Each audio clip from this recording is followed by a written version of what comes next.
jueces y condenas. Quiero renunciar expresamente a toda pretensión de originalidad para cerrar esta requisitoria. La justicia que tenemos y la que nos falta. Señores jueces, nunca más.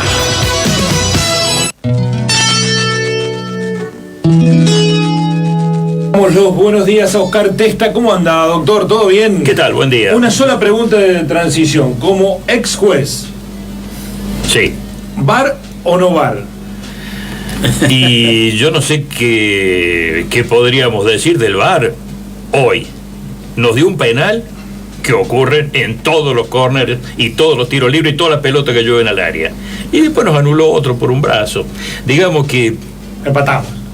yo creo que salimos hechos. Sí, no nos salimos, podemos claro. quejar mucho. De todas maneras, da la sensación que se ve otro deporte, ¿no? El fútbol con VAR. Sin así ninguna duda. Porque el VAR nuestro tiene la particularidad que acá ya ahora es la interpretación del árbitro más la interpretación de los que tienen el VAR. Entonces es un lío bárbaro. Exactamente. Sigue el mismo folclore. Es un debate que incluso llega a demorar hasta minutos y minutos. Que no se sabe qué es lo que El pasa. problema es que este VAR tecnológico es una cosa que ha hecho del fútbol VAR un deporte distinto del fútbol tradicional, lo decíamos más Sin temprano. ninguna duda. Es decir, una de las cosas principales que yo me planteo esta mañana viendo el partido, en el gol que le anulan a Lautaro Martínez por tener el brazo Sí. por encima del nivel, en una cuestión de estricta justicia, eso no es justo. Justo sería si se encarara y llevara con el hombro la pelota hacia el fondo del arco. Porque aparte Porque el hombro no interviene en nada en la jugada. Por lo tanto, es una cuestión, yo diría que casi formal. Si evidentemente alguien tiene adelantado medio botín y con ese botín impulsa la pelota fuera del arco, sí, está bien, además le da la cóbrelo. ventaja siempre Pero- al defensor. pero porque es el este delantero el que tipo de tiene que cuestiones estar no me cierra para nada. cuidándose de no caer en violación. Ahora, de la norma. yo no vi todos los otros partidos. ¿Los otros partidos fue igual que en este? No con esta fineza. Yo no vi dos partidos. Yo vi algo y me da la impresión de que son más o menos así también. Es Sí. decir, el penal que le dieron a Irán ayer es más o menos lo mismo. Los offside finitos los cobran todos.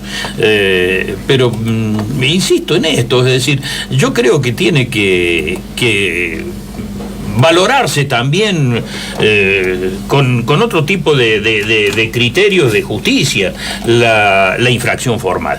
Y acá estamos cayendo en una infracción formal al que se le da un valor absoluto y se acabó la historia. Bueno, hoy nos benefició y nos perjudicó. En condiciones normales ese penal no se habría cobrado nunca. A llorar en la iglesia. Sí, si no le encontraron la vuelta nunca al partido. Sí. Y en definitiva Australia, pese que llegó mucho menos que Argentina, ganó bien. Menos Australia, mal, perdón, Arabia. Como Marte. Me fui hasta de continente. En algún momento no hay forma de hacerle un gol a Irán. Y no, porque si estamos jugando con Arabia. ¿Cómo le vamos a hacer un gol a Irán? No había más. Son tan críticos que se pasan. Bueno, menos mal que no fuimos al partido de Budo, Oscar. No, sí, exactamente. Menos mal. Bueno, vamos a lo suyo, que son dos cuestiones muy interesantes, incluso para desaznarnos. Bueno, los derechos, alguna vez lo hemos dicho aquí también, tenemos una legislación extraordinaria que prácticamente es protectiva de derechos en cantidades y en calidad. Esa protección formal de derechos, de alguna manera, es lo que permite que después se concrete de manera sustancial a través de los reclamos que se formulan en el ámbito tribunalicio. Esas cuestiones formales, trascendentes, importantes, han adquirido un avance más. En estos días pasados, a través de la sanción en la Cámara de Diputados de la Convención Interamericana sobre la Protección de los Derechos Humanos de las Personas Mayores, dándole rango constitucional, es decir, cualquier juez a partir de la sanción puede utilizar este tratado por encima incluso de la legislación interna, precisamente por ese rango constitucional que tiene. El Senado ya lo había aprobado hace 2 años, en el año 2019, y ahora lo aprobó con 207 votos afirmativos, 48 ausentes y un voto negativo de José Luis Espert. Alguien que con los derechos no va muy bien. No se lleva muy bien. No se lleva muy bien, es cierto. Sí, con los derechos se lleva bien. Bueno, sí. Con las derechas se lleva bien. Con las derechas. Hay derechos y derechos. Bien. Entonces esto ha dado lugar a un reconocimiento de muchísimos derechos que de alguna manera también ya estaban reconocidos constitucional, legal y convencionalmente para todos, para todas las personas, pero lo que adquieren una particular relevancia en este caso concreto son tres derechos: los derechos de autonomía, que es el derecho a la vida, a la salud, a la libertad, a la igualdad y a la propiedad para las personas, para los adultos mayores; el derecho de participación como derecho al trabajo, a la asociación, a la recreación, al ocio y al tiempo libre; y el derecho de prestación o de crédito, que es el derecho a la pensión, jubilación, al desarrollo y a la educación. Estas cuestiones significan, antes que nada, un ascenso en la valoración de los mismos derechos que la persona ya tenía por ser precisamente un ser humano en la pirámide normativa, sino que también apunta a la consideración de vulnerabilidad de este grupo etario, que impone la necesidad de una tutela especial por parte de la sociedad y por parte del Estado. Es decir, la sociedad con una cuestión, digamos, de empezar a admitir que los viejos también tienen un valor y no son un desecho, una molestia o alguien a quien depositar en un geriátrico, y al Estado, a su vez, a reconocer esos derechos y darle la prioridad, la trascendencia y la importancia que realmente tienen. Decir que los ancianos son vulnerables, reconocer que son pasibles de sufrir violaciones a sus derechos más que en otra etapa de la vida. En esto, de alguna manera, podemos asimilar a la ancianidad con la niñez, en el sentido de que las dificultades para hacer valer sus derechos son intensos, con más razón en cuanto a que en la ancianidad es hasta, digamos, su propia estructura por ahí familiar, laboral, de relaciones sociales, quienes empiezan a ir dejándolo de lado, al contrario de la niñez, donde uno tiende a creer que siempre existen un padre, una madre o ambos que van a velar por los derechos de las criaturas y de alguna manera tratarán de que sus derechos sean respetados y cumplidos. Esto en definitiva se tratan de sujetos que venían siendo expuestos a vulneraciones, desvalorizadas como tales por la sociedad en función de esos estereotipos peyorativos, y que se trata de corregir precisamente a través del reconocimiento de los derechos, a través de la ratificación de este tratado que, insisto, ha adquirido rango constitucional y evidentemente, pese a que, aunque algunos tribunales ya venían haciendo uso, porque data del 2017 el tratado, recién en este momento ha adquirido precisamente ese rasgo supralegal. Es una pena que se haya vaciado el contenido del concepto.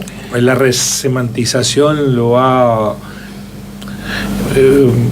vaciado de mérito, pero esta es claramente una acción garantista de la justicia. Por supuesto que sí. Es garantismo. Lo que pasa es que vos decís garantismo en esta sociedad y parece... Volvemos a utilizar los términos peyorativos. Claro, es decir, exactamente, los presos libres. Pero acá hay una garantía del Poder Judicial de que se respeten los derechos de los adultos mayores. Exactamente, esa es la cuestión. Y precisamente lo que ha desnaturalizado todo el término garantismo es precisamente esa mezcolanza que se ha hecho en materia penal, en donde se dice de que el reconocer derechos al delincuente es ponerlo en pie de igualdad con la víctima o por encima de la víctima, y ese tipo de cuestiones no resultan admisibles, y eso de ninguna manera es así, ni acá ni en ninguna parte. Sí, exactamente. Sí. Es decir, si desde una concepción fascistoide se pide encierro, castigos ejemplares, penas de muerte, lo que sea,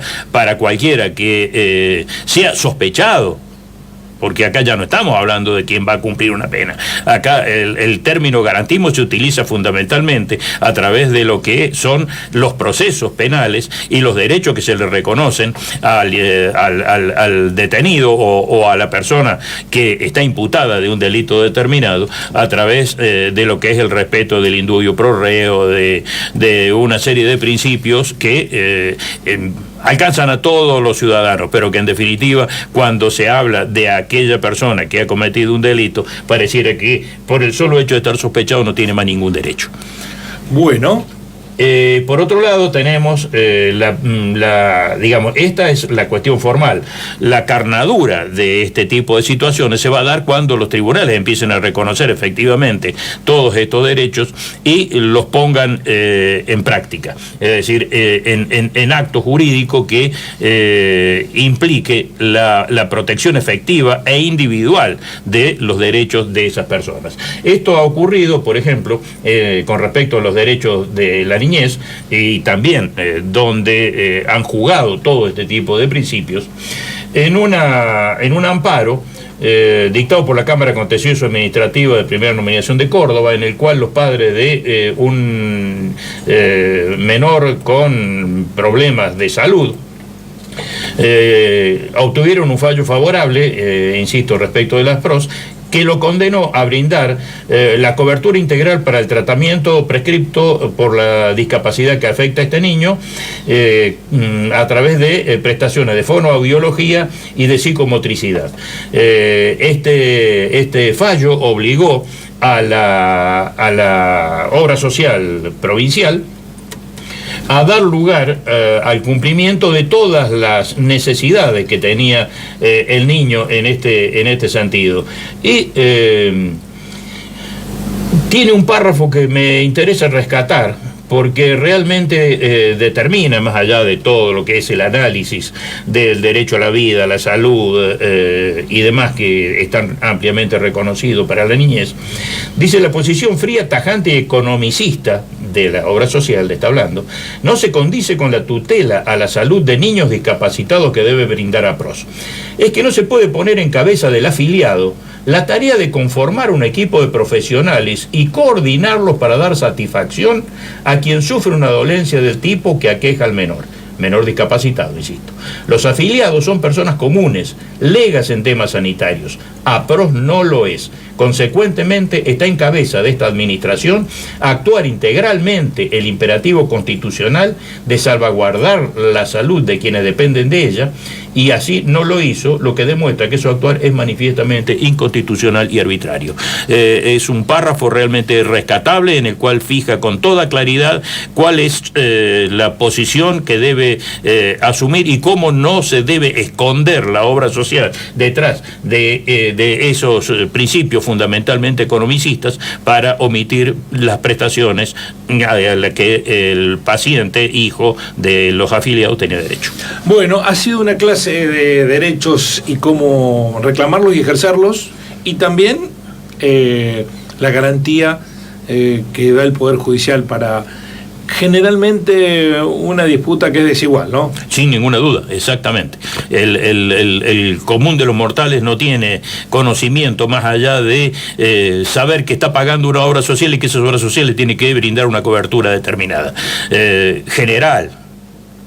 Y la obra social es precisamente la que, echando mano a la letra fría de los convenios, de las leyes, de las reglamentaciones, etcétera, trata de sacarle el cuerpo a sus obligaciones en la medida en que puede ser. Oscar, como siempre, muchas gracias. Lo esperamos el jueves. El jueves estaremos nuevamente aquí. Oscar Testa, los temas judiciales en la mañana, así son las cosas.